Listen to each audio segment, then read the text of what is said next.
Padre Celestial, al concluir las tablas de Habacuc, te pedimos que cuides la producción y te asegures de que se termine conforme a tu voluntad.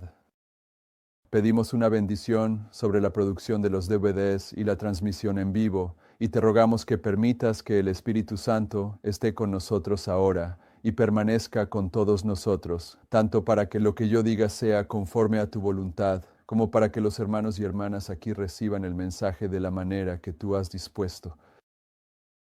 Sabemos que Ameliano está de camino a casa, te pedimos que le concedas protección en su viaje hasta llegar y que sigas sanándolo.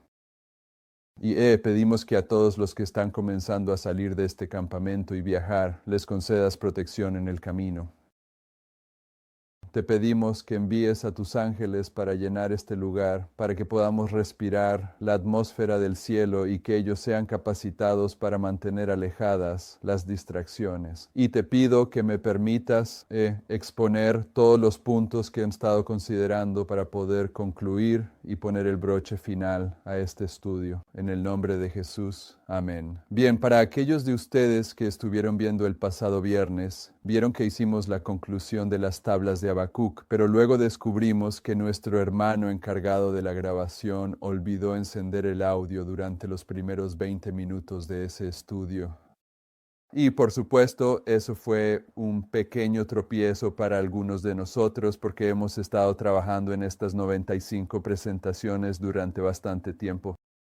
Pero en cierto sentido no fue tanto un tropiezo para mí, porque el viernes, en ese momento, mi nivel de energía estaba bajo y yo sabía que no había dicho todo lo que había estado imaginando que diría para llegar a una conclusión.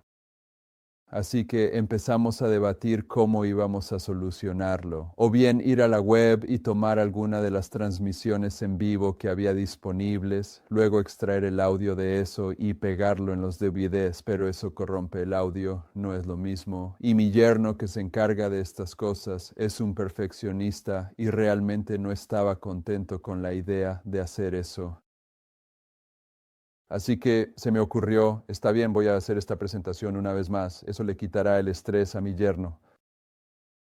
Y ustedes no entienden lo que significan estas reuniones esta semana. Esto no tiene tanto que ver con las tablas de Habacuc, pero cuando tienes una reunión como esta y sabes desde hace probablemente 8 o 9 meses que Ameliano va a estar aquí esta semana, y a medida que se acerca la fecha, las hermanas del ministerio, 6 semanas antes, ya están encargando y reuniendo comida y preparando alimentos. Y los hermanos aquí, ellos se aseguran de que los terrenos, las 10 acres aquí, y las 13 acres en la escuela se vean bonitos y ordenados para que cuando la gente venga de visita lo vean todo bonito y ordenado. Hay mucho trabajo detrás de todo esto y a veces tenemos hasta 35 o 40 personas aquí desayunando y almorzando durante una semana entera. Y además está el gasto de traer a los oradores en avión y pagar por la transmisión en vivo. Es algo importante. Es un gran trabajo, especialmente cuando en realidad solo tenemos unas pocas personas en este ministerio. Así que cuando todo sucede y Ameliano se enferma, uno tiene que preguntarse por qué se enfermó, y estoy aquí para decirles esta mañana que yo alabo al Señor porque Él se enfermó. Voy a explicarme. No estoy contento de que esté enfermo. No me malinterpreten, pero veo la mano del Señor en esto y voy a explicar por qué. Tenemos un hermano aquí que nos ha estado ayudando desde Escocia. Ha sido cristiano adventista durante 4 años y fue hace apenas un par de semanas que caminábamos por su propiedad y me contaba cómo, desde que es cristiano adventista, ha estado muy entusiasta por tratar de entenderlo todo. Ha ido, ya sabes, a lugares como Euchi Pines y sitios así para aprender el mensaje de salud, aprender cómo llevar a cabo el mensaje de salud. Muy constante en sus prácticas de salud y me dijo, desde que me hice adventista, dice, no me he enfermado ni una sola vez. Y yo pensé, eso es como una profecía que estabas lanzando delante del Señor y que tal vez te ponga a prueba. Particularmente cuando veo enfermedades y ese tipo de cosas, a veces no exclusivamente por romper el mensaje de salud, sino porque Satanás está haciendo todo lo posible para interrumpir las cosas. Así que cuando Ameliano se enfermó, este hermano vive a unos Este hermano podría lanzar una pelota de béisbol desde la puerta de su casa y golpear la puerta principal donde se hospeda Ameliano. Y la primera noche, él fue quien le dio un masaje a Ameliano. Él es quien recibió la tarea de cuidar a Ameliano. Y ahora él está enfermo, ¿de acuerdo? Como Ameliano se está quedando en una casa rodante, que está bastante bien, pero esta mañana, mientras me duchaba, conté que había 16 personas que no estuvieron en la iglesia ayer de una u otra manera por esta enfermedad. Esto no es solo Ameliano, esta enfermedad ha estado circulando por todo el campamento. El hermano Leo está aquí, puede que se lo lleve a casa cuando regrese, con la forma en que están las cosas, ¿de acuerdo? Así que hacia él. Eso es más o menos lo que dijo el hermano Mark, ¿de acuerdo? Él, al final de la semana pasada, cuando Ameliano vio que no iba a poder levantarse y hablar en absoluto, empezó a pedirme que fuera a verlo y lo visitara, porque quería compartir algunas cosas. Al principio, cuando él hablaba, decía, nos estaba dando a entender, si leías entre líneas, que realmente tenía una información muy interesante que quería compartir. Y entonces empezó a pedirme que fuera porque quería compartir esa información. Y yo la verdad no estaba muy inclinado a entrar en ese pequeño espacio con él. Y quiero decir, aquí las personas que están enfermas están realmente enfermas. Esto no es solo un resfriado leve. Estás enfermo, caído y adolorido. Pero llegué a casa temprano bueno, no temprano. No me quedé para la cena de compañerismo después de la iglesia. Le llevé algo de comida porque quería hablar y yo iba a cumplir con mi tiempo. Y cuando llegué, él estaba escribiendo unos correos electrónicos. Me dice, bueno, vuelve en un minuto, y le di su almuerzo. Y antes de que regresara, llegó gente y pasamos la tarde y pensé, alabado sea el Señor. El Señor ha provisto providencialmente una razón por la cual no tengo que ir a sentarme en la miasma de la atmósfera de ese pequeño remolque con Emiliano. Pero él envió correos electrónicos y llamó, así que fui anoche. Nosotros, mi esposa y yo todavía teníamos que ir al pueblo a comprar comida para el desayuno de hoy aquí. Y, así que antes de ir al pueblo, fui allí y me senté con él. Me suplicó, dijo, dame 5 minutos. Y cuando llegué, así que dejé a Kathy en el coche y le di sus 5 minutos. Y cuando regresé al coche, Kathy me dice, eso no fueron 5 minutos, fueron 20 minutos. Pero yo estaba ahí adentro asegurándome de que todo se hiciera rápido. Y luego esta mañana, todo cobró sentido para mí sobre por qué Emiliano se enfermó. Puedo estar equivocado. He estado equivocado muchas veces antes.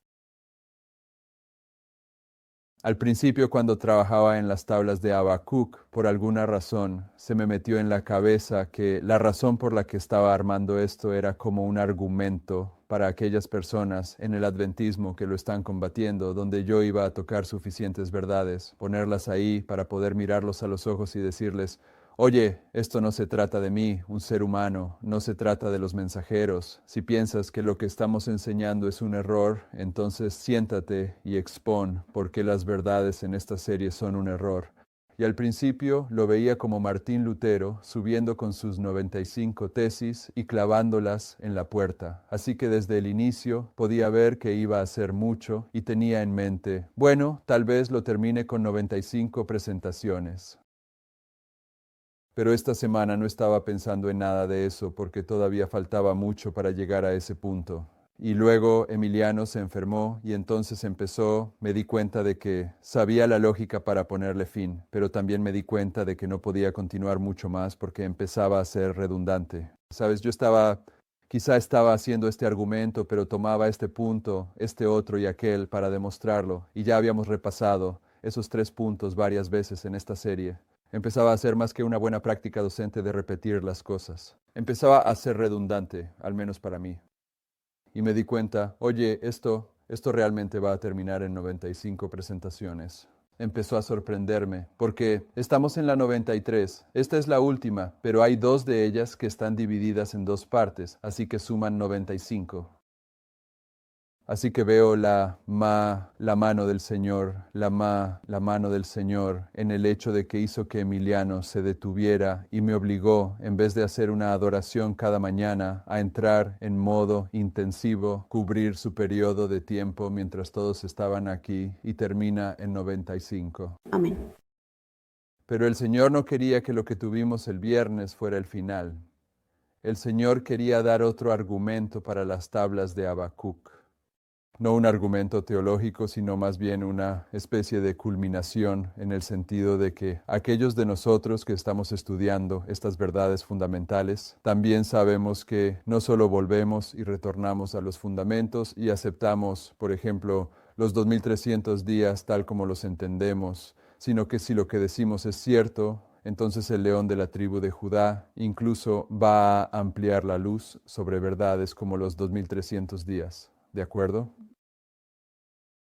Así que me gusta la idea de que el Señor haya puesto a Emiliano en este camino, porque Emiliano era el tipo de persona que podía descubrir una de estas gemas. Y aunque él quería compartirla, eso era secundario frente al hecho de que quería que fuera compartida. Así que me la entregó anoche. Y lo que hace es que pone la piedra angular en este estudio porque muestra que no solo estamos hablando de las verdades fundamentales, estamos hablando del león de la tribu de Judá. Aportando luz a cosas que el adventismo considera verdaderas, pero el adventismo piensa que eso es todo lo que hay al respecto. Así que tú, no sé exactamente cómo explicarlo, pero si miras tus apuntes ahora bajo el descubrimiento de Emiliano, esto es de la página 92 de Foundation of Seventh-day Adventist Message and Mission de Gerhard Damsteed. Y lo que él dice aquí es que William Miller creía que el año caraíta terminaba el 21 de marzo de 1844, así que la desilusión llegó el 22 de marzo de 1844. Así es como lo enseñamos. Esto es cierto, pero Damsteed nos dice aquí que la mayoría de las publicaciones milleritas y un buen número de milleritas no estaban de acuerdo con Miller. Ellos creían que el año en realidad terminaba el 17 de abril de 1844. Pero no importa. Todo lo que hemos enseñado sobre el 22 de marzo de 1844 es correcto, porque el 22 de marzo de 1844 la desilusión se asentó.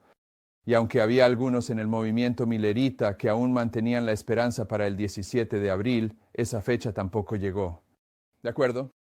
Así que, ¿qué importa? No es tanto, para mí cuando veo el 22 de marzo yo sabía sobre el 17 de abril, pero utilicé a William Miller por varias razones, así que simplemente seguí con William Miller en ese caso. Realmente nunca me importó quién tenía razón entre el 22 de marzo y el 17 de abril. ¿Estás conmigo? Damsteed explica esto en este capítulo, pero cuando comenzamos la profecía de los 2300 días, lo hacemos a partir del tercer decreto en Esdras capítulo 7. Y si miras en tus apuntes, tienes Esdras capítulo 7 y puse del 1 al 10, pero solo voy a sacar el versículo 9 de ahí. En realidad no sé por qué puse del 1 al 10, solo hay un versículo que quiero que mires. Y esto es lo que descubrió el hermano Emiliano. Y esto es más que una joya en ciertos aspectos. Cuando Esdras regresa de Babilonia para implementar el tercer decreto, que es donde comenzamos los 2300 días que nos llevan al otoño de 1844, el 10º día del 7º mes. ¿Me sigues? Sí. Dice en el versículo 9, porque el primer día del primer mes comenzó él a subir de Babilonia, y el primer día del 5º mes llegó a Jerusalén, según la buena mano de su Dios sobre él. Así que esos son los únicos 2 días que se mencionan, y este es el comienzo de la profecía de los 2300 días, ¿verdad? El tercer decreto. Pero sabemos que Samuel Snow llega a la conclusión de que el 22 de octubre de 1844 es el fin de los 2300 días, basándose en Daniel 8:14, los 2300 años, y también llega a comprender el día de la expiación en Levítico que iba a tener lugar en el 10º día del 7º mes. En el otoño del año se emite el decreto, así que eso lo fija en el 22 de octubre de 1844, ¿correcto? ¿Me sigues? Sí. Entonces, lo que Emiliano ha descubierto es que si vas al 22 de octubre de 1844, en el marco de los 2300 días proféticos, este día corresponde al 10º día del 7º mes, según el calendario hebreo, una fecha que tiene un significado especial en la tradición religiosa. Este día es conocido por su relevancia en la interpretación de ciertas profecías bíblicas. Sin embargo, además de este día tan señalado, también se mencionan otros 2 días importantes en el estudio, los cuales forman parte del análisis que Emiliano está realizando sobre la cronología profética. Hay uno aquí atrás que es el primer día del primer mes y otro que es el primer día del 5º mes. ¿Verdad? Acabamos de leerlo. Uf, hombre, esto realmente te vuela la cabeza. Así que si tú realmente es fácil de hacer, el 10º día del 7º mes, todo lo que tienes que hacer es simplemente restar. Y si retrocedes cuidadosamente al primer día del 5º mes, este cálculo te lleva directamente al 14 de agosto de 1844, que es conocido como el famoso clamor de medianoche. Y si retrocedes al primer día del primer mes, te lleva al 17 de abril de 1844, que es conocido como la primera decepción en esa historia. Técnicamente, este evento marcó un momento crucial, ya que muchas personas esperaban que ocurriera algo significativo en esa fecha, pero al final sus expectativas no se cumplieron, lo que llevó a una gran desilusión entre los seguidores de ese movimiento. Lo que significa que Esdras está confirmando de manera clara y enfática la historia millerita al pie de la letra y poniendo un énfasis especial en la importancia de esta historia fundamental que nunca antes se había reconocido plenamente, y está confirmando la validez de volver y estudiar la historia de los milleritas en este periodo de tiempo. Amén. ¿De acuerdo? Esta es una sorprendente confirmación de las tablas de Habacuc que nadie esperaba, pero es nueva luz, no sobre los 2520, sino sobre los 2300 días. Entonces, ¿por qué es que el Señor está proporcionando esta nueva luz sobre el pilar fundamental del adventismo aquí al final del mundo? Y según el liderazgo de la Iglesia Adventista, está dando esta nueva luz a las personas que ellos afirman que están en tinieblas. Averígualo tú mismo. ¿Por qué esto no está saliendo de la Asociación General? ¿Por qué esto no está saliendo del Instituto Heartland? ¿Por qué Vance Farro no está enseñando esto? Así que para mí estoy alabando al Señor porque Emiliano se enfermó, pero no lo estoy. No quiero que él esté enfermo. Pero he visto la mano del Señor en esto. Amén. Veo la mano del Señor en esto. Él estaba poniendo la piedra angular en este estudio en particular sobre las tablas de Habacuc para asegurarse de que aquellas personas que quieran debatir esto no tengan razón para no ver la mano del Señor en esto. Esta es la base del adventismo. Estos son los 2300 días. Esto no es el 2120. Bastante genial, ¿no? Muy genial. Bastante genial. Buen punto. Bien, entonces ahora vamos a llegar a nuestra conclusión. Vamos a presentar las 95 tesis de la tabla de Habacuc para un cierre, y vamos a clavarlas en la pared de internet para que cualquiera que quiera leerlas y desafiarlas pueda sentirse libre de hacerlo. Así que vamos a repasar un poco de lo que hicimos el viernes, pero lo siento, fue la mano del Señor tanto al no grabar el audio como al traer enfermedad a este campamento y al asegurarse de que la persona a la que Él le dio esta verdad tuviera suficiente humildad para estar dispuesta a compartirla. Porque a veces cuando te encuentras con estas verdades te sientes tentado a pensar, no le voy a decir a nadie hasta que tenga la oportunidad de dejarlo en el registro público. ¿De acuerdo? Y les digo, he contado esta historia muchas veces y si mi esposa estuviera aquí, podría dar el segundo testimonio de ello. Ha habido muchas veces en las que le he dicho, Katy, no vas a creer lo que acabo de reconocer. Esto es algo que te vuela la cabeza. Cuando esto salga a la luz, va a contribuir a esto y se lo explicaba a ella y tú, y porque lo que quiero decir es que reconoces estas cosas cuando te las encuentras, y Emiliano por eso Emiliano me suplicaba, ven, tengo que compartir esto contigo, tengo que compartir esto contigo. De todos modos, También en honor, por así decirlo, a Emiliano, les aviso de antemano que hoy será un poco largo por esta introducción. Así que de alguna manera es en honor a Emiliano, porque él generalmente se extiende un poco, ¿de acuerdo? Así que estamos tratando con el capítulo 12 de Daniel. Estamos tratando con el principio de que cuando los profetas se convierten en parte de la profecía, ellos representan al pueblo de Dios al final del mundo. Hemos pasado bastante tiempo en el capítulo 10 de Apocalipsis y ahora vamos a repasar Zacarías. Y la forma en que hice Zacarías el viernes, ahora lo haré un poco más rápido, pero con un poco más de detalle. No voy a dedicar tiempo a leer los versículos.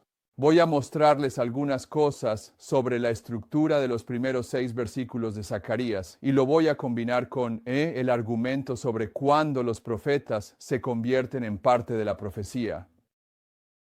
Bien. En Joel, versículos 1 al 6, Joel capítulo 1, versículos 1 al 6, si lo lees, te diría que esto es una conexión. No en Joel, en Zacarías capítulo 1, versículos 1 al 6, estos primeros 6 versículos.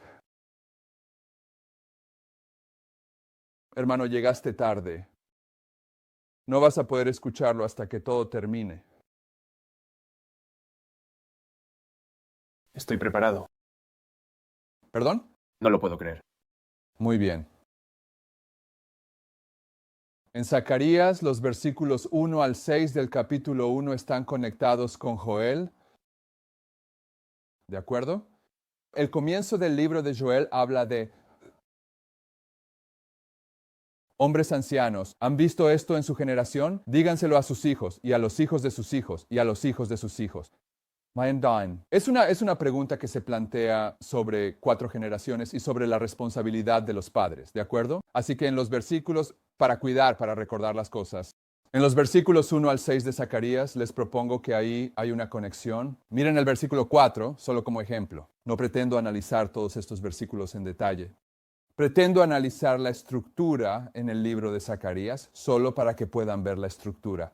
Bien, el versículo 4 es un ejemplo. No seáis como vuestros padres, a quienes clamaron los primeros profetas, diciendo, así dice el Señor de los ejércitos, volveos ahora de vuestros malos caminos y de vuestras malas obras. Pero ellos no escucharon ni me prestaron atención, dice el Señor. Vuestros padres, ¿dónde están? ¿Y los profetas, viven para siempre?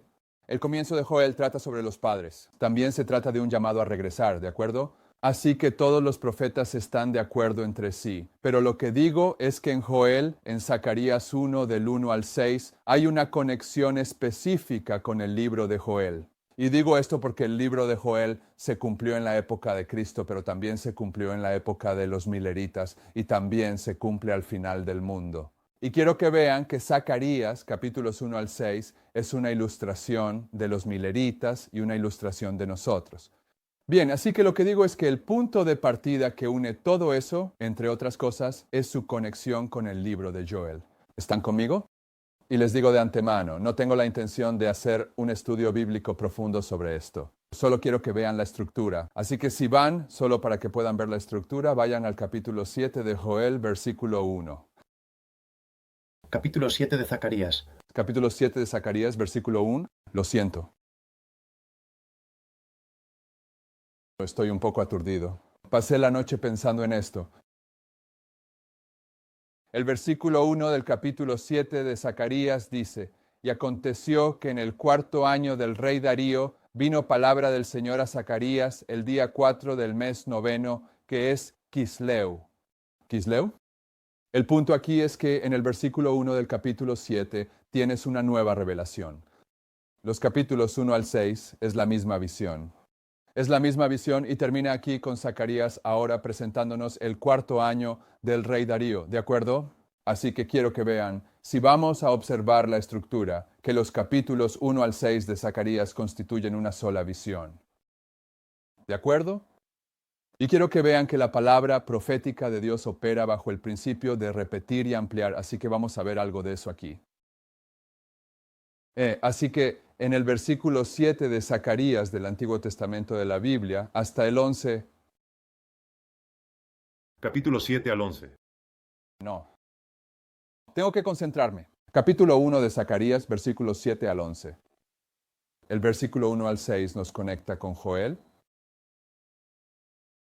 Del versículo 7 al 11 son los 4 sellos de Apocalipsis. ¿De acuerdo? Esto está en el registro público. Ya hemos explicado esto, pero si recuerdan, en el libro de Apocalipsis, las 7 iglesias son seguidas por 7 sellos, que a su vez son seguidos por 7 trompetas. Y los pioneros entendieron correctamente que las iglesias representaban la historia de la iglesia cristiana en orden secuencial, Pero hay una división de 4-3 en las iglesias, los sellos y las trompetas. ¿Está bien? Las últimas 3 trompetas son 3 ayes. Los últimos 3 sellos no están representados por un caballo, mientras que los primeros 4 sellos sí están representados por un caballo de diferente color. Y las últimas 3 iglesias todas ocurren simultáneamente. En la historia milerita, Sardis, Filadelfia y la Odisea fueron todas contemporáneas. Y aquí, al final del mundo, una vez más, Sardis, Filadelfia y la Odisea son todas contemporáneas dentro del adventismo. Así que hay una división de 4-3 en las 7 iglesias, los 7 sellos y las 7 trompetas. No estoy tratando de probarte esto. Esto ya se ha demostrado en presentaciones anteriores. Pero la primera iglesia, Éfeso, cubre la misma historia que el primer sello. La segunda iglesia, Esmirna, cubre el segundo sello. La tercera iglesia, el tercer sello. La cuarta iglesia, el cuarto sello.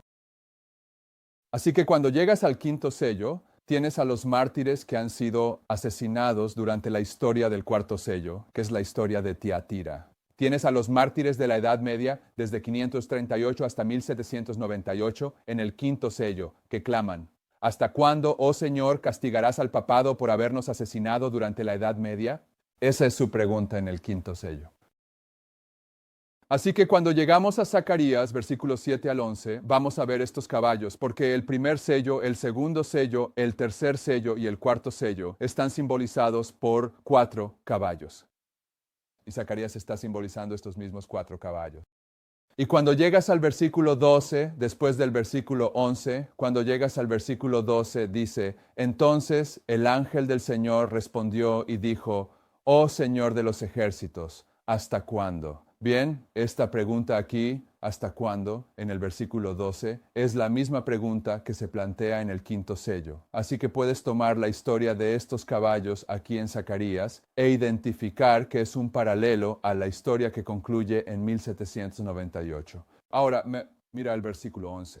Te voy a dar un texto de prueba sobre esto. En el versículo 11, al final de estos caballos en Zacarías, ¿están conmigo? Dice: y respondieron al ángel del Señor que estaba entre los mirtos, y dijeron: hemos recorrido la tierra de un lado a otro, y he aquí, toda la tierra está quieta y en reposo. Y lo que estoy diciendo es que este es el final del cuarto sello, y Zacarías está dando un testimonio paralelo a los 4 sellos en el libro de Apocalipsis. Y cuando llegas al final de la labor de estos caballos en Apocalipsis, la tierra está quieta, está en reposo. Y si mantienes tu dedo en Zacarías y vas a Isaías 14 nos dice qué significa que la tierra esté en reposo. Isaías 14:1 dice: porque el Señor tendrá misericordia de Jacob y aún escogerá a Jerú, a los judíos, a Israel. Y vamos a ver en Zacarías capítulo 1 que se trata de que el Señor elige a Jerusalén una vez más. Así que aquí hay un paralelo. Y aún escogerá a Israel, y los pondrá en su propia tierra, y los extranjeros se unirán a ellos, y se adherirán a la casa de Jacob. Versículo 2 de Isaías 14. Y los pueblos los tomarán y los llevarán a su lugar, y la casa de Israel los poseerá en la tierra del Señor como siervos y siervas, y tomarán cautivos a aquellos cuyos cautivos fueron, y dominarán sobre sus opresores. Y acontecerá en el día en que el Señor te dé descanso de tu dolor, de tu temor y de la dura servidumbre en la que fuiste hecho servir, que tomarás esta parábola contra el rey de Babilonia y dirás: ¿cómo ha cesado el opresor? ¿Ha cesado la ciudad dorada? El Señor ha quebrado el báculo de los impíos y el cetro de los gobernantes.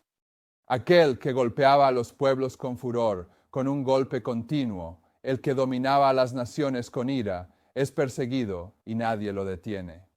Toda la tierra está en reposo y está en silencio. Ellos prorrumpen en cantos.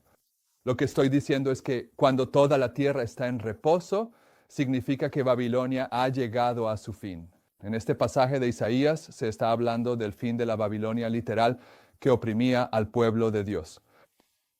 Pero la Babilonia espiritual deja de oprimir al pueblo de Dios en 1798, cuando termina la iglesia de Tiatira, cuando termina el cuarto sello. Ahora, si vuelves a Zacarías, una vez que llegas al final de estos caballos en Zacarías, en el versículo 11 dice, toda la tierra está sentada en silencio y en reposo. Eso significa que la persecución de Babilonia ha cesado. Ese es el cuarto sello. En el quinto sello, aquellos que han sido perseguidos durante los 1260 años. En el quinto sello de Apocalipsis dicen, ¿hasta cuándo, oh Señor Dios, santo y verdadero, no vengarás al apapado por lo que han hecho? Pero aquí en Zacarías, en el versículo 12, dice, entonces el ángel del Señor respondió y dijo, oh Señor de los ejércitos, ¿hasta cuándo no tendrás misericordia de Jerusalén y de las ciudades de Judá, contra las cuales has estado indignado estos 70 años? Bien, ahora hemos tratado este tema a menudo aquí. Lo que hemos tratado con frecuencia es que estos 70 años a los que se refiere Zacarías y otros profetas son en realidad los 1260 años. Así que en Zacarías él está preguntando cuánto tiempo después de los 70 años de cautiverio babilónico, y en el quinto sello están preguntando cuánto tiempo después de los 1260 años de cautiverio. Son historias paralelas. Y luego la cita que hemos usado varias veces está en sus apuntes de Profetas y Reyes, página 714. La iglesia de Dios en la tierra estuvo tan verdaderamente en cautiverio durante este largo periodo de persecución implacable como lo estuvieron los hijos de Israel cautivos en Babilonia durante su periodo de exilio. Entonces, ¿qué estoy diciendo?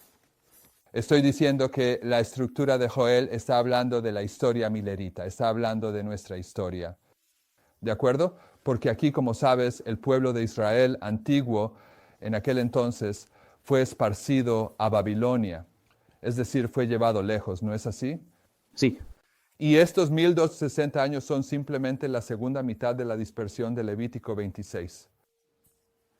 Y por supuesto, desde el año 1863 hasta 1989 tuvo lugar la dispersión de William Miller, un proceso importante que se desarrolló dentro del movimiento adventista, el cual surgió como resultado de sus enseñanzas y que marcó profundamente la historia del adventismo en ese periodo.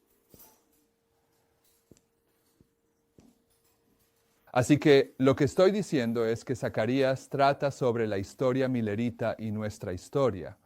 ¿De acuerdo? Nosotros también salimos de una dispersión. ¿Está bien? Así que, como dije, no vamos a profundizar en esto, solo lo vamos a dejar registrado. Me gusta que en el quinto sello donde los mártires claman, ¿hasta cuándo? Eso lo encuentras en Apocalipsis 6, 9, 11, donde se describe a las almas bajo el altar clamando a Dios. Y aquí, el ¿hasta cuándo? Tiene que ver con estos 70 años de juicio y espera. Pero este ¿hasta cuándo? Es una pregunta profunda que también es expresada por el profeta Isaías en el capítulo 6 de su libro, mostrando así la continuidad de este tema a lo largo de las Escrituras. Vayan a Isaías capítulo 6 solo para que puedan ver el hasta cuándo que se conecta con nuestra generación. La hermana White, hemos leído en este estudio, en Isaías 6:3, ella aplica el versículo a Apocalipsis 18, donde dice, y uno al otro daba voces diciendo, Santo, Santo, Santo es Jehová de los ejércitos, toda la tierra está llena de su gloria. No necesitas a la hermana White para eso. Eso es Apocalipsis 18, cuando la tierra es alumbrada con su gloria. Y luego Isaías está preparado para dar un mensaje. Y entonces se le dice en los versículos 9 y 10, que el mensaje que va a dar es para el pueblo de la Odisea, que se negará a escucharlo. Y es tan abrumador para Isaías que en el versículo 11, así que aquí en Isaías 6, 9, 11, tienes una información, ¿de acuerdo? Eso también me gusta, donde en el versículo 11 Isaías dice, entonces dije, Señor, ¿hasta cuándo? Bien, esa es su pregunta aquí mismo, justo aquí. Y esta pregunta ocurre en Isaías 9:11, pero sabemos que es Apocalipsis 18, que es 9:11. Así que tienes 9:11, 9:11, 9:11. ¿De acuerdo? Pero no estamos tratando con eso ahora mismo, sino que lo abordamos al final de estos periodos de dispersión. Siempre vemos que surge la pregunta, ¿hasta cuándo? ¿Me sigues? Sí. Esto es solo de pasada. Vuelve a Zacarías. Esto es solo de pasada porque quiero que veas, quiero que entiendas que las afirmaciones que hago aquí pueden ser sólidamente defendidas, pero no voy a intentar defenderlas. Quiero que veas la estructura de los primeros 6 capítulos de Zacarías. Así que en el capítulo 1 de Zacarías, nuevamente, desde el versículo 18 al 21, todavía en el capítulo 1, vemos lo siguiente. Entonces alcé mis ojos y vi 4 cuernos y dije al Señor, ahora, en estos versículos aquí, Él va a escoger Jerusalén de nuevo, es decir, va a elegir una vez más a Jerusalén como su ciudad especial, reafirmando su decisión y mostrando su favor hacia ella en este contexto. Voy a poner Sión, Él va a escoger a Sión. Bien, estos son los 4 sellos, la dispersión, ¿de acuerdo? Aquí Él va a escoger a Sión. ¿Estaba Él escogiendo a Sión cuando salieron de Babilonia? Sí. ¿Estaba escogiendo a Sión en la historia de los milleritas? Sí. Y Él está escogiendo a Sión aquí, al final del mundo. Fíjense cómo todo está conectado. Pero en los versículos 18 al 11, Él ve 4 cuernos. Y en el versículo 19 dice, y le dije al ángel que hablaba conmigo, ¿qué son estos? Y Él me respondió, estos son los cuernos que han dispersado a Judá, a Israel y a Jerusalén. Así que ahora el Señor nos está diciendo, confirmando que hubo una dispersión, y que fueron estos 4 cuernos los que lo lograron. Y en el versículo 20 dice, y el Señor me mostró 4 carpinteros. ¿Qué es un carpintero? ¿Qué es un carpintero? Constructor. Un constructor. Cerca, ¿qué es un carpintero? Estoy diciendo qué, y eso los está confundiendo, y lo hago a propósito. ¿Quién es el carpintero? Cristo. Este es Cristo. Él es quien va a construir el templo del Señor, ¿no es así? Bien, entonces ahora va a explicar quién es el carpintero en el versículo 21, donde dice, y yo dije, ¿qué vienen a hacer estos carpinteros? Y él respondió diciendo, estos son los cuernos que dispersaron a Judá, de modo que nadie pudo levantar la cabeza, pero estos 4 carpinteros han venido para asustarlos, para echar fuera los cuernos de los gentiles que levantaron su cuerno sobre la tierra de Judá para dispersarla. Aquí hay una dispersión, y en cada una de estas historias, habrá 4 carpinteros que destruyen la dispersión. En esta historia, estos son los decretos de Ciro, Darío, Artajerjes, y luego el 4º decreto de Artajerjes en tiempos de Nehemías. Ahí tienes tus 4 carpinteros, la combinación de 3 y 1. En nuestra historia es el mensaje del primer ángel que comienza aquí en 1798, el mensaje del segundo ángel en 1842, el mensaje del tercer ángel en 1844 y el mensaje del 4º ángel el 11 de septiembre. Esos son los 4 carpinteros, la combinación de 3 y 1. Pero sabemos que en nuestra historia desde 1989, esta historia se repite y vamos a repetir una combinación de 3 y 1 en nuestra historia. Nuestra primera prueba es potenciada el 11 de septiembre, después nuestra segunda prueba, nuestra tercera prueba, la ley dominical, y luego el fuerte clamor del 4º ángel va a los obreros de la 11ª hora fuera del adventismo. Así que en cada una de estas historias de dispersión hay 4 carpinteros que vienen y ponen fin a la dispersión. No estamos. Bien, no vamos a profundizar aquí. Ahora, el capítulo 2.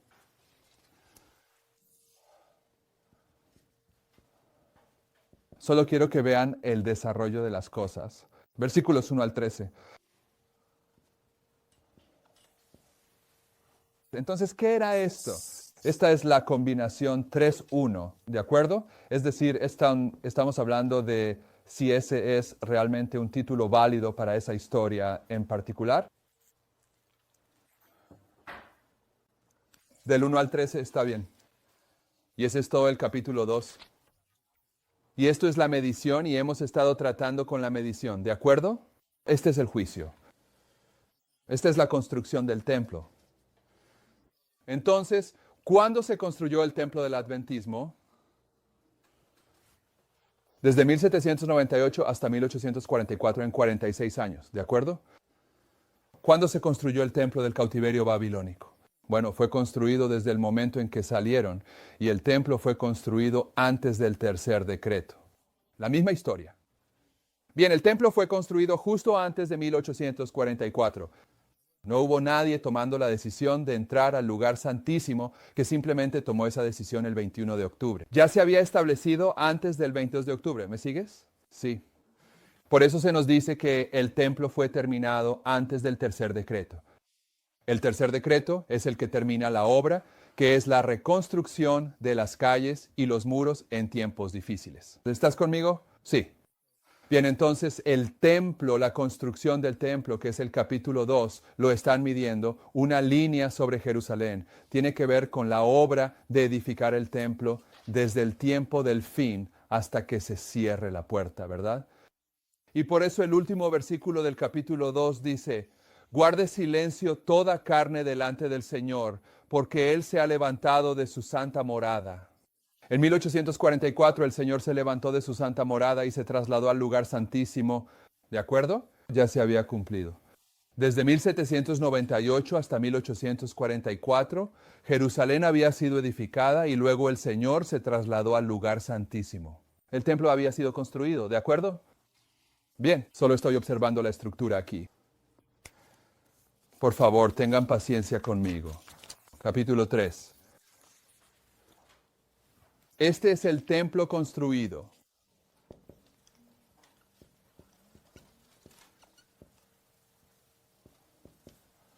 Capítulo 3, juicio investigador. Adelante.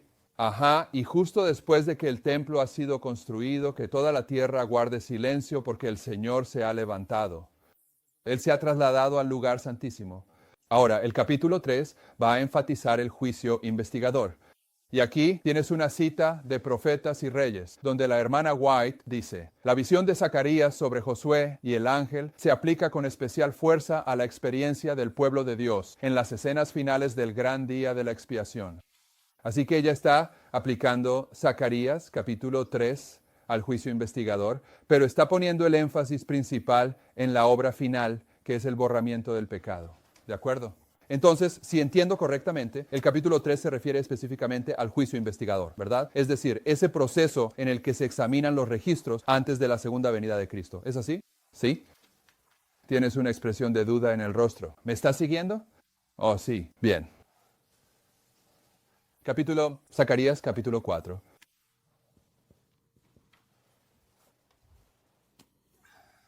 Tiene que ver con Zorobabel, pero también tiene que ver con la historia milerita. Tiene que ver con nuestra historia. Aquí es donde el punto que estamos tratando de extraer de esto es que cuando un profeta se convierte en parte de la profecía, él representa al pueblo de Dios al final del mundo. Así que en el versículo 1, por alguna razón, necesitamos saber que Zacarías estaba dormido. ¿De acuerdo? Porque no se trata de Zacarías, se trata de los mileritas.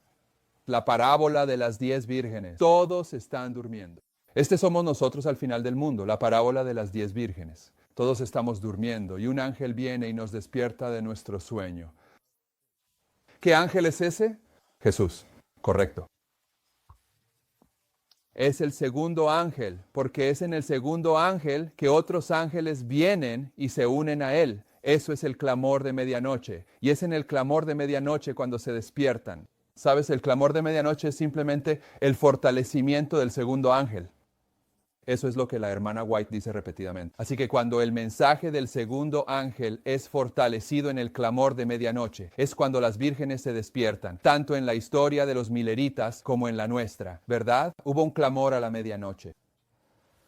Así que Zacarías se está despertando allí, aquí, y en los versículos 2, 3 y 4 ve un candelabro de oro y no sabe qué es, lo cual es una locura. Porque Zacarías sabría lo que es un candelabro de oro, los 7 candelabros de oro en el santuario, porque él era un profeta que funcionaba en la época en que estaban reconstruyendo el templo. Pero él no sabe qué es, porque no es Zacarías.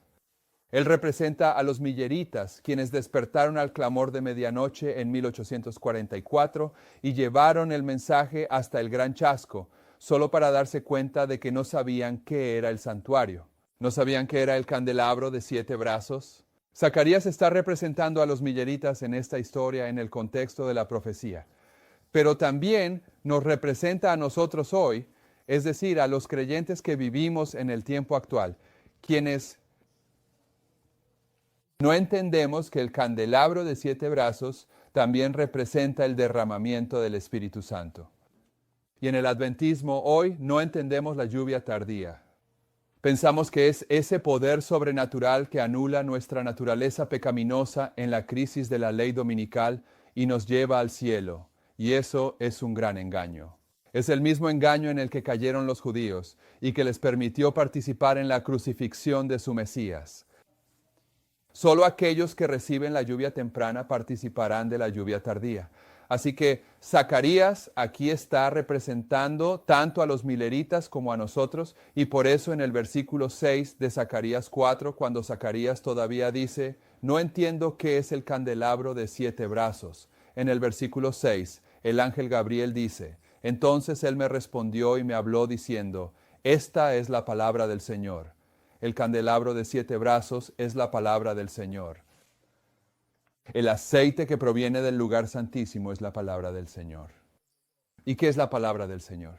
Esta es la palabra del Señor a Zorobabel diciendo, no con ejército ni con fuerza, sino con mi espíritu, dice el Señor. La palabra del Señor es su espíritu, es el derramamiento de su espíritu y no entendemos eso. Y Zorobabel es un nombre para el gobernador que puso los cimientos del templo y la piedra angular sobre el templo. La hermana White lo dice así.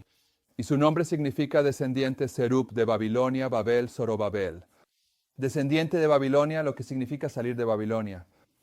Y en la historia millerita, cuando el Espíritu Santo fue derramado en el clamor de medianoche, ese es el mensaje del segundo ángel que dice, salid de Babilonia.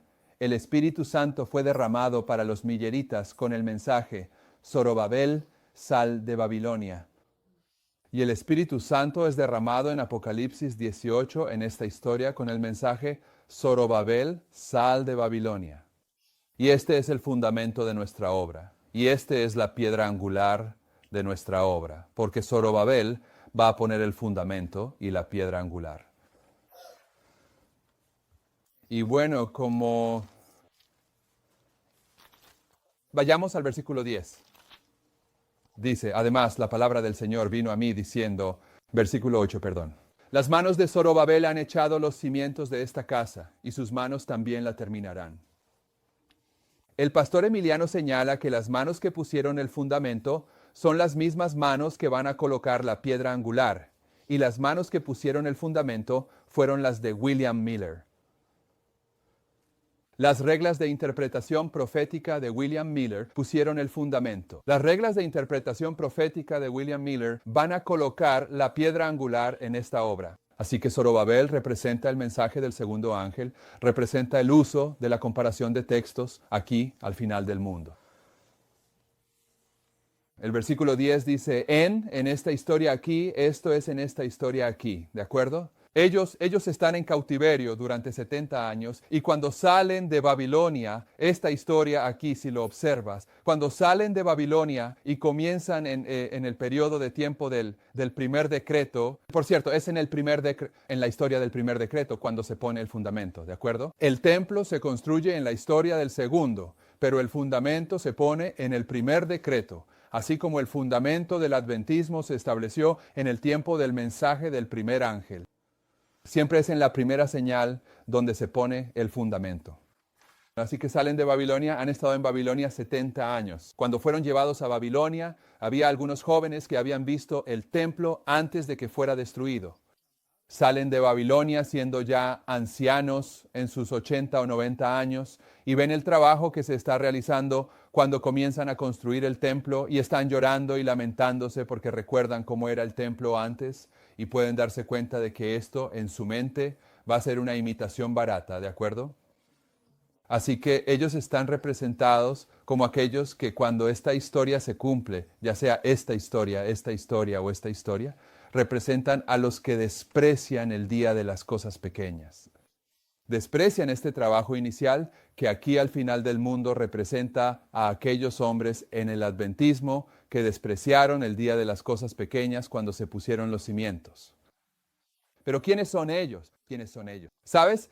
Si quieres traer otra línea a esto, ¿quiénes son estos viejos aquí? Con énfasis en viejos. ¿Cómo llama la Biblia a un viejo a veces? Antiguos. Antiguos, ojo. Estos son los hombres antiguos. Bueno, eso nos lleva al testimonio de Ezequiel 8 y 9. Los hombres antiguos que debían ser los guardianes de la confianza dada al pueblo de Dios son los primeros en sentir el golpe de la ira de Dios. Es el liderazgo, los hombres antiguos, quienes están menospreciando el día de las cosas pequeñas aquí. Pero hay un grupo que se regocijará cuando vea el cordel de medir en la mano de Zorobabel con aquellos 7, porque estos son los ojos del Señor que recorren toda la tierra. Pasamos mucho tiempo mostrando que el cordel de medir es el 2120. Y efectivamente los milleritas reconocieron el 2120. Fue la primera profecía de tiempo que William Miller descubrió. Y es lógica simple. Se nos dice que él comenzó al principio de la Biblia y fue avanzando hacia el final. Va a llegar al 2520 mucho antes de llegar a los 300 años en Daniel. Levítico viene mucho antes que eso. Y cuando el Señor conduce a su pueblo de regreso a... ¿Eso te parece como el 11 de septiembre? Sí. ¿De verdad? No. En realidad no. Ustedes son amables. Cuando el Señor conduce a su pueblo de regreso a las sendas antiguas en el 11 de septiembre, la primera joya de los fundamentos que estaba oculta y que Él les revela es el plomada, la medida del juicio, porque por esto es que Él nos va a juzgar por las sendas antiguas. Y vimos eso en nuestra última presentación sobre el juicio que viene sobre aquellos que han hecho un pacto con la muerte, y su juicio tiene que ver con la plomada, con los 2520. ¿Ellos están rechazando los 2520? Por supuesto, esta historia aquí, los 70 años, Esdras la relaciona con los 2120. Él dice claramente que los 70 años de Jeremías están conectados con el descanso de la tierra en Levítico 26, ¿de acuerdo? Así que esta dispersión, esto es 2520. Eso es con lo que están tratando aquí cuando están midiendo Jerusalén. Esta dispersión es el 2520 contra el reino del norte. Miller descubre el 2120 contra el reino del sur y aquí estamos al fin del mundo. La plomada ha sido descubierta y algunos de nosotros vamos a regocijarnos por esta plomada que está en la mano de Zorobabel con esos 7. ¿Qué está en la mano de Zorobabel? Esos 7. Y esa palabra 7 es la misma palabra que se traduce como 7 veces en Levítico 26. Pero todos los profetas están de acuerdo entre sí, así que se van a regocijar. El pueblo de Dios, algunos del pueblo de Dios se van a regocijar cuando vean el 2520 en la mano de Zorobabel, ¿verdad?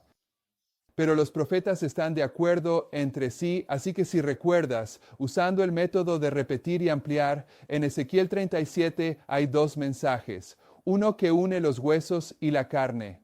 Ese es Daniel 11:40-45, y luego un mensaje que trae el aliento a los huesos y los levanta como un ejército viviente. Y ese aliento es el aliento que está asociado con los 4 vientos.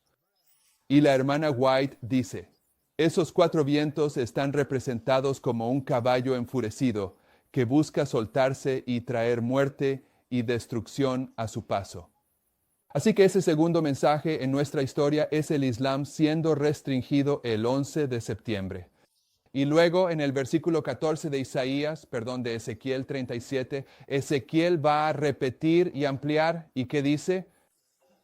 Él dice, Ezequiel, ponte de pie ante el pueblo de Dios y toma una vara para el reino del norte y una vara para el reino del sur, y únelas delante del pueblo de Dios. Y ellos te van a preguntar, ¿qué significa esto? Y lo que significa es que debes regocijarte cuando veas esta vara en la mano de Zorobabel. Porque es el entendimiento de que hay 2 periodos de 2520, pero en 1844, estos 2520, que terminan en 1798 y 1844, son las profecías por las cuales el Señor reúne a un pueblo para entrar al lugar santísimo con Cristo, para que el santuario pueda ser restaurado, pueda ser purificado. Y hay un grupo de personas que cuando ven el nivel, el 220 en la mano de Zorobabel, en la mano de Ezequiel, en la mano de los predicadores de Dios al final del mundo, se van a regocijar y se les contrasta con aquellos hombres antiguos que estaban delante del templo y decían, no andaremos por ese camino. ¿De acuerdo? Bien, entonces Zacarías capítulo 4 trata sobre la historia de los mileritas y nuestra historia, y continúa en el versículo 11 hablando de las dos ramas de olivo, los olivos. Para Zacarías era la ley y los profetas. Para los mileritas era el Antiguo y el Nuevo Testamento. Y para nosotros aquí al final del mundo es la Biblia y el espíritu de profecía. Y estos hombres antiguos que están delante del templo y desprecian el día de las cosas pequeñas, han dejado de lado el espíritu de profecía. Ellos no ven estos dos conductos. Todo lo que ven, recuerdo haber tratado con estos líderes en una reunión especial en Alemania una vez. Y esto puede sonar poco amable o poco cristiano, pero realmente es el mejor adjetivo que me viene a la mente para que entiendas lo que ellos eran. Estos hombres pomposos que lanzaban preguntas sobre este mensaje, líderes de la Judá Adventista, de la universidad allá, líderes de la conferencia, pastores. ¿Sabes cuál era su argumento continuamente? Solo la Escritura, hermanos, solo la Escritura. Muéstramelo en la Biblia, no quiero oír sobre el espíritu de profecía. ¿De acuerdo? Muy bien. Así que me detuve después de un par de presentaciones y dije, está bien, perfecto, lo haremos directamente desde la Biblia. Eso no cambió nada. No cambió nada. Pero eso es lo que está diciendo aquí. En el día del mundo, si vas a caminar por este camino angosto, tienes que entender para qué son los dos tubos al final del mundo. Y no es simplemente solo la Escritura, es la Biblia y el espíritu de profecía al final del mundo. Así que esto, Zacarías 4, es la historia de los mileritas y nuestra historia. Bien, Zacarías 5. Y fíjense, quiero añadir una cosa a Zacarías 4. Vayan a Ageo, el libro justo antes de Zacarías, el último versículo de Ageo, en el versículo 23 del capítulo 2 de Ageo. Dice, en aquel día, o mejor subamos al versículo 20. Leamos esto en contexto. Lo que estoy diciendo es que Zorobabel representa el comienzo del adventismo y el final del adventismo. El mensaje del segundo ángel, el mensaje del cuarto ángel. Sus manos representan el mensaje de prueba de textos de William Miller. Él es quien pone la obra fundamental, él es quien pone la piedra angular de la obra. Y en el versículo 20, y lo que voy a mostrarles es que esto es un sellamiento, ¿de acuerdo? Los mileritas fueron sellados cuando entraron en el lugar santísimo en 1844, porque no entras en el lugar santísimo a menos que hayas vencido el pecado conocido, los pecados que te han sido revelados. Sé que muchos de ellos no entendían el sábado en ese periodo, pero el proceso de sellamiento se ilustra allí, prefigurando el sellamiento de los 144,000 y, efectivamente, Zorobabel, el fundamento y la piedra angular, es un sello en la mano del Señor. Noten el versículo 20. Un sello es un distintivo. Y de nuevo y otra vez, la palabra del Señor vino a Ageo en el día 24 del mes, diciendo, habla a Zorobabel, gobernador de Judea, diciendo, yo haré temblar los cielos y la tierra. Y por supuesto, ¿cuál es uno de los pasajes en el espíritu de profecía que aclara este mensaje? ¿Cómo es que dice? Algunas personas han dicho que una ola gigante va a golpear Nueva York. Esto, yo nunca lo he dicho.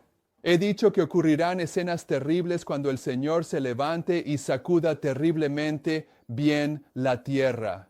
Esto es una mala paráfrasis. No se me viene a la mente. La tierra, cuando los imponentes edificios de la ciudad de Nueva York sean derribados, los grandes edificios de la ciudad de Nueva York sean derribados, entonces se cumplirá Apocalipsis 18:1-3. Y lo que quiero que vean ahí es que en ese pasaje, ella dice que es cuando Él sacude terriblemente a estas naciones. Y eso es lo que está diciendo aquí en el versículo 21. Habla a Zorobabel, gobernador de Judá, diciendo, yo haré temblar los cielos y la tierra. Eso es el 11 de septiembre. Y derrocaré el trono de los reinos y destruiré la fuerza de los reinos de los paganos. ¿Fue la fuerza de los reinos de los paganos el comienzo de la caída de su poder el 11 de septiembre? Oh, sí, eso piensan. La bolsa está alta ahora y algunos de ellos piensan, oh, todo está bien. Hombre, sí, todo está bien, pero ¿por qué esos animales están subiendo al arca? ¿De acuerdo? La hermana White dice, están luchando en vano por poner las operaciones comerciales en una base más segura. Y derrocaré el trono de los reinos y destruiré la fuerza de los reinos de los paganos. Y derrocaré sus carros y a los que en ellos montan. Y los caballos y sus jinetes caerán cada uno por la espada de su hermano. En ese día, el 11 de septiembre, dice el Señor de los ejércitos, tomaré a Zorobabel, te tomaré a ti, oh Zorobabel, mi siervo, hijo de Sealtiel, dice el Señor, y te haré como un anillo de sello, te haré como un sello porque te he escogido. El proceso de sellamiento comienza cuando Él se levanta para sacudir terriblemente la tierra, cuando los edificios, los grandes edificios de la ciudad de Nueva York son derribados.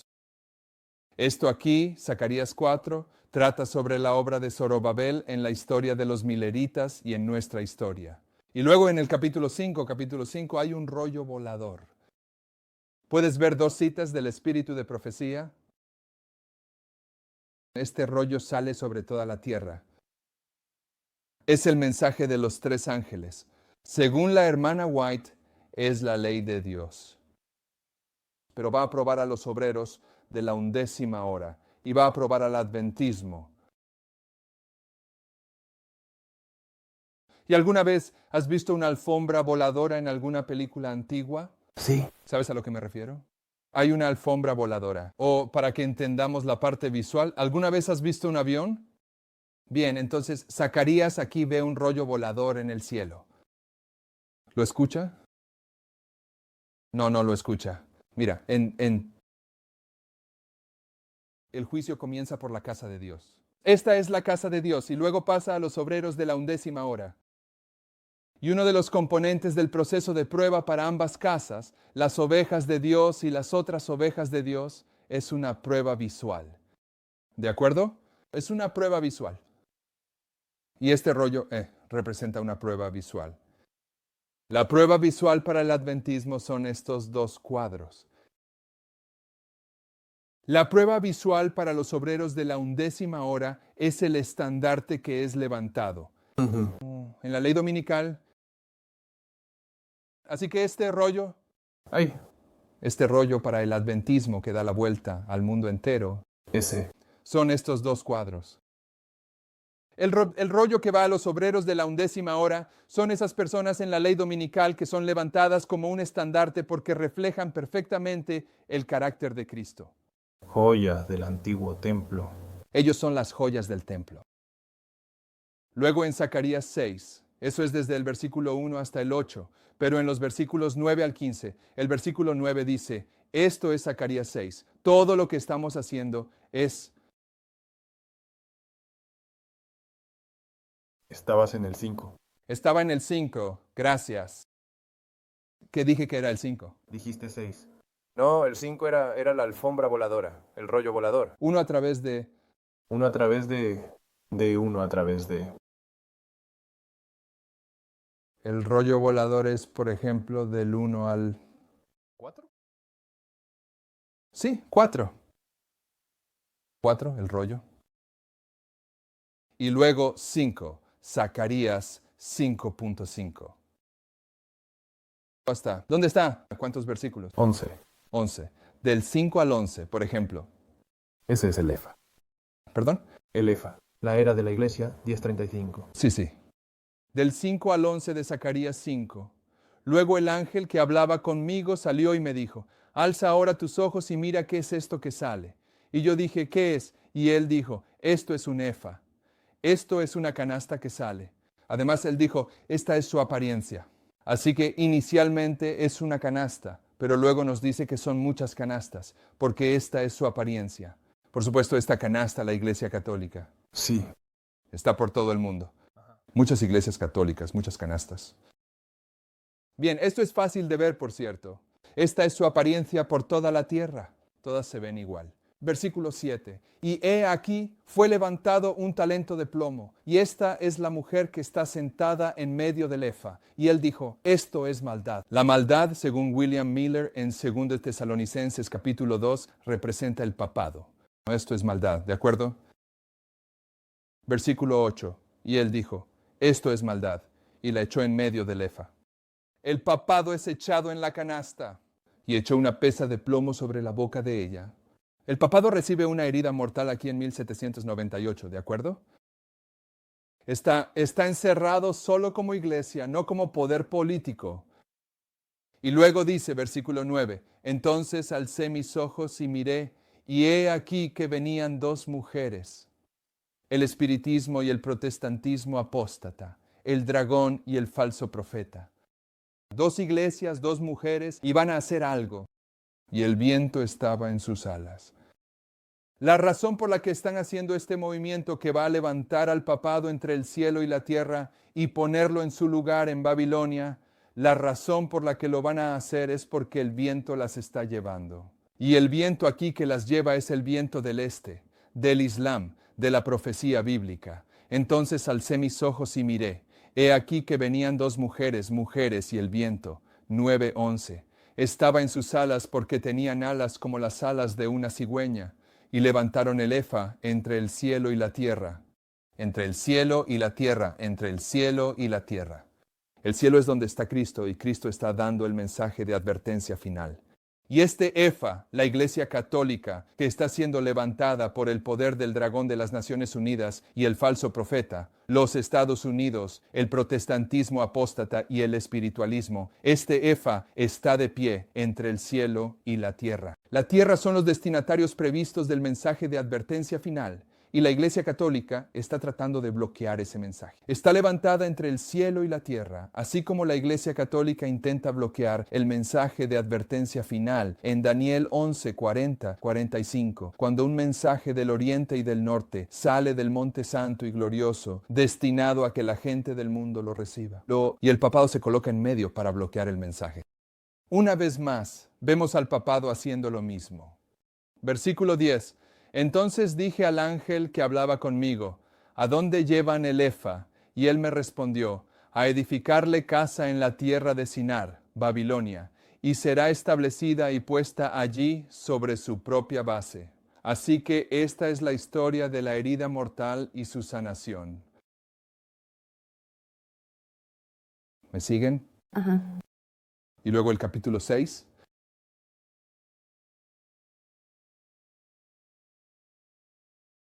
Los versículos del 1 al 8 son una repetición de los primeros 4 sellos. ¿De acuerdo? Observa el versículo 8. Después de que una vez más ve estos caballos que representan los primeros 4 sellos, en el versículo 8 dice acerca de estos caballos. Entonces él clamó hacia mí y me habló, diciendo, he aquí, estos que salen hacia la tierra del norte han apaciguado mi espíritu en la tierra del norte. ¿De acuerdo? Cuando el Espíritu ha apaciguado la tierra del norte, el tiempo de pisoteo ha terminado. La dispersión ha terminado y esto aquí trata sobre esta dispersión, pero más importante aún, trata sobre esta dispersión aquí.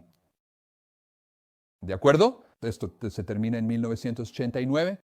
El hombre del cepillo de tierra ahora entra en la historia y comienza a barrer las tradiciones y costumbres que han cubierto las verdades. Y en los versículos del 9 al 15 dice, y vino a mí palabra del Señor diciendo, y esto es una repetición de todo esto. 6 del 1 al 8 es, ¿qué acabamos de decir que era? Una repetición. Sí, esto, los sellos, los 4 sellos otra vez. Y luego esto es la repetición de la historia milerita. Te mostraré esto. Y luego termina. ¿De acuerdo? Ahora fíjate en esto, este pasaje profético aquí en el versículo 9. Y vino a mí palabra del Señor diciendo, toma a los del cautiverio. ¿Qué es el cautiverio? Es Babilonia. Toman a algunas personas de Babilonia, ¿de acuerdo? Los milleritas salieron de Babilonia. Ellos salieron en 1798. ¿Después de qué? Después del 4 sello. ¿De acuerdo? Así que está justo en contexto. Aún Eldai y Tobías y Jedaías que han venido de Babilonia. ¿Quiénes son los tres mensajeros que vienen de Babilonia? Bien, estos son los tres mensajes angélicos saliendo de Babilonia. ¿De acuerdo? Y ven tú el mismo día y entra en la casa de Josías, hijo de Sofonías. ¿A qué casa van a entrar? A la de Josías. Ellos están entrando al lugar santísimo en 1844. Entonces toma plata y oro y haz coronas y ponlas sobre la cabeza de Josué, hijo de Josías, Josadac, el sumo sacerdote. ¿De acuerdo? Ellos salen de Babilonia. Estas tres personas salen de Babilonia y en 1844 entran al lugar santísimo con el sumo sacerdote. ¿Eso es historia milerita o no lo es? ¿De acuerdo? Versículo 12. Y háblale diciendo, así ha dicho el Señor de los ejércitos, diciendo, he aquí el hombre cuyo nombre es el renuevo. Entran al lugar santísimo para ver al sumo sacerdote. He aquí el hombre cuyo nombre es el renuevo. ¿Quién es ese? Cristo. Ese es Cristo. ¿De acuerdo? Así que todo esto está en armonía con la correcta comprensión adventista. Y él brotará de su lugar y él hará ¿qué? Construir el templo del Señor. Y él construyó el templo del Señor desde 1798 hasta 1844, en concordancia con esta historia que aquí mismo se está presentando, la cual sigue a los 4 sellos. Él mismo edificará el templo del Señor, y él lo edificará. Llevará la gloria, y se sentará y gobernará en su trono, y será sacerdote en su trono, y el consejo de paz estará entre ambos. Ahora, fíjense en esto. Aquí va a haber una pequeña sorpresa, y si no la buscas, no vas a fallar el golpe. Y la corona será para Helam y Tobías y para Jedaías. ¿Qué pasó ahí? Todavía hay 3 personas aquí, pero tienen algunos nombres diferentes. En otras palabras, al principio del adventismo tienes a 3 personas, pero al final del adventismo, cuando esta historia se está repitiendo, debemos entender que se repite porque estos personajes tienen nombres diferentes. Por supuesto, si analizas los nombres, cosa que no vamos a hacer ahora, todos ellos aportan a esta historia. Esta es la repetición de la historia millerita aquí. Lo mismo nos va a pasar a nosotros al final de la dispersión de los 4 sellos, que concluye en 1989, el mismo proceso, y vamos a tener que entrar al lugar santísimo con Cristo, solo que no vamos a entrar al juicio de los muertos. Vamos a entrar al juicio de los vivos. La misma historia. Y se darán coronas a Elam, quien al principio del adventismo era Eldai en el versículo 10, y a Tobías, que era el mismo, porque el mensaje del segundo y cuarto ángel son el mismo. Y a Sofonías, que antes era Jedaías, en el versículo 10, para memoria en el templo del Señor, y los que están lejos vendrán y edificarán el templo del Señor. ¿Quién va a construir el templo del Señor? ¿Quién va a construir el templo final y perfecto del Señor? Los desterrados. Los desterrados, sí, esa es la respuesta correcta, pero no, ese, según el versículo, ¿quién lo va a hacer? Los que están lejos. Líbano. ¿Quién? No. En los días de Zacarías, ¿quién estaba más lejos de Zacarías? Los 144,000. Los que están lejos, esto no es la historia millerita. Estos son aquellos que se utilizan para construir el templo del Señor, que son los más alejados en la historia. Estos son los 144,000. Los que están lejos, esos somos tú y yo, hermanos y hermanas. Vendrán y edificarán en el templo del Señor, y sabréis que el Señor de los ejércitos me ha enviado a vosotros, y esto sucederá si escucháis diligentemente la voz del Señor vuestro Dios. Punto. Fin de la visión. Capítulos 1 al 6 es todo el mismo testimonio sobre la repetición de la historia millerita en nuestros días, basado en esta historia en aquel entonces. Y cuando Zacarías pasó a formar parte de la profecía, él representó al pueblo de Dios al final del mundo. Así que ahora quiero ir a Daniel 12 y concluir esto y dejarlo bien claro en la pared de internet. Sabemos que en Daniel 10:1 se nos dice que Daniel tiene entendimiento de la visión Debar y la visión Mare. Ya hemos demostrado que Debar es simplemente otra manera en que Daniel identifica la visión calzone. Así que en Daniel 10:1, cuando Daniel pasa a formar parte de la visión, él representa al pueblo de Dios al final del mundo que entiende tanto la visión Mare como la calzone. Y sabemos que él está ilustrando al pueblo de Dios al final del mundo porque inmediatamente en el versículo 2 y en adelante, entra en ayuno, lo cual debemos hacer en el día de la expiación. Y finalmente ve una visión de Jesucristo y es humillado hasta el polvo. Pero él es el único que ve la visión mare. Los hombres que estaban con él huyeron, lo que identifica la separación en el adventismo, el zarandeo de aquellos que se niegan a caminar en las sendas antiguas. Pero cuando llegamos al final de esta visión en el capítulo 12, vemos algo muy curioso, quizás una contradicción. En el versículo 5 dice, entonces yo, Daniel, miré, 12:5, y he aquí que estaban de pie otros dos, uno a este lado de la orilla del río y el otro al otro lado de la orilla del río. Y uno dijo al hombre vestido de lino que estaba sobre las aguas del río, ¿hasta cuándo será el fin de estas maravillas? Y oí al hombre vestido de lino que estaba sobre las aguas del río, cuando él alzó su mano derecha y su mano izquierda al cielo, y juró por el que vive por los siglos de los siglos, que será por un tiempo, tiempos y la mitad de un tiempo. Y cuando haya acabado de dispersar el poder del pueblo santo, todas estas cosas se cumplirán. Y oí, pero no entendí. Esto no puede ser Daniel. Lo primero que se nos dice sobre esta visión es que él entiende que esto no puede ser Daniel. Esto tiene que ser los milleritas. Tiene que ser nosotros. Y ya hemos mostrado que el versículo 7, el tiempo, tiempos y la mitad, hace referencia a los 2520. Amén. Esto no es solo los 1260 años del dominio papal, porque se nos dice que este es el fin de la dispersión del pueblo santo, y el pueblo santo era el antiguo Israel, ellos eran el pueblo santo. Lo vimos según Deuteronomio, ellos son el pueblo santo que es dispersado. Y su poder, vimos el orgullo de su poder, según Levítico 26, que debía ser quebrantado, era su deseo de tener un rey. Y el poder se quiebra cuando se les quita la soberanía nacional y comienza la dispersión. Y para el reino del norte fue en el 723 y para el reino del sur fue en el 677. Los términos aquí en el versículo 7 te permiten ver que la dispersión de la que se habla está relacionada con el quebrantamiento del poder del pueblo santo.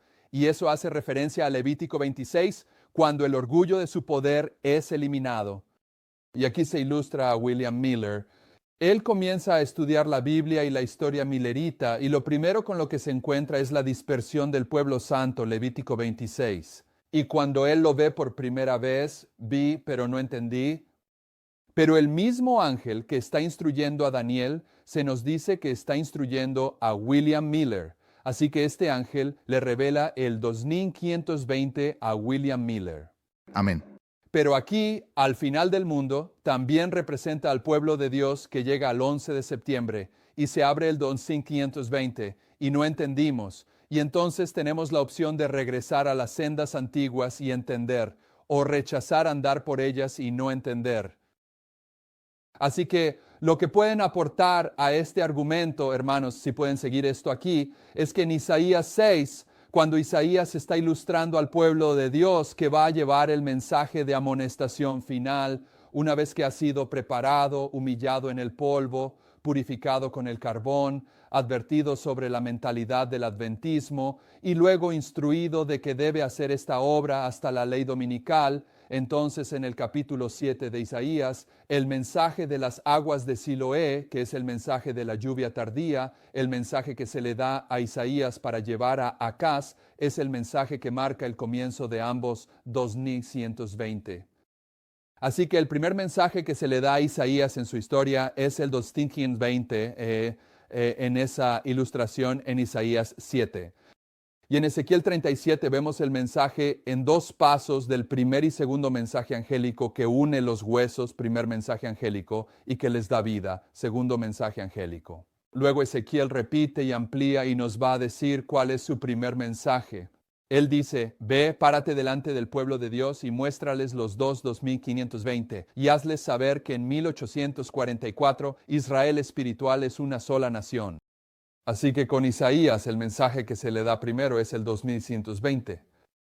Con Ezequiel el mensaje que se le da primero es el 2120. Y aquí en Daniel 12 el mensaje que se le da primero a William Miller es el 2120. Y en el 11 de septiembre el primer mensaje que confronta a aquellos que van a ser probados por estas cosas es el 2120. Pero en Daniel 12, Miller también, Daniel representando a Miller y a nosotros, tiene que llegar a comprender el continuo, la verdad que ha sido tergiversada, la verdad de que el continuo representa el paganismo que ahora creemos que representa el ministerio de Cristo en el santuario. Y Miller llega a entenderlo correctamente a través de la guía del ángel Gabriel. Y al hacerlo, no solo recibe una confirmación sobre 1798 y el papado, y cómo el papado se establece durante los periodos de 30 años, sino que también recibe una revelación sobre 1843. Bienaventurado verdaderamente el que llega a la primera decepción, porque allí realmente te estás preparando para participar en el clamor de medianoche que te llevará al lugar santísimo. Así que en nuestra época tenemos que llegar a entender el 2520 tal como lo hizo William Miller, y luego debemos aclarar nuestras ideas sobre el continuo, porque ha sido tergiversado en la historia del adventismo. Y luego debemos darnos cuenta de que la luz brillante detrás de nosotros que ilumina todo el camino es el 1335, que marca las dinámicas asociadas con el clamor de medianoche. La misma historia. Daniel aquí está representando tanto a los milleritas como a nosotros al final del mundo. Cosas poderosas. Desearía tener la capacidad de transmitirlo como debe ser transmitido, pero no importa. Sigue siendo algo poderoso. Y lo que el hermano Emiliano descubrió es algo poderoso. Por primera vez en la historia adventista podemos ver conectado con la profecía de los 2300 días de manera directa, el primer chasco y el clamor de medianoche. Vaya. Amén. Eso confirma el énfasis de la historia millerita. Está arrojando luz sobre la misma doctrina que el adventismo dice entender, pero no entiende. El león de la tribu de Judá no solo está recuperando joyas que han sido cubiertas por costumbres y tradiciones, ha tomado algunas de las que aún estaban allí y las ha pulido, puliéndolas como nunca antes se habían pulido. Así mostrando, si estás dispuesto a ver, de dónde viene la luz aquí al final del mundo.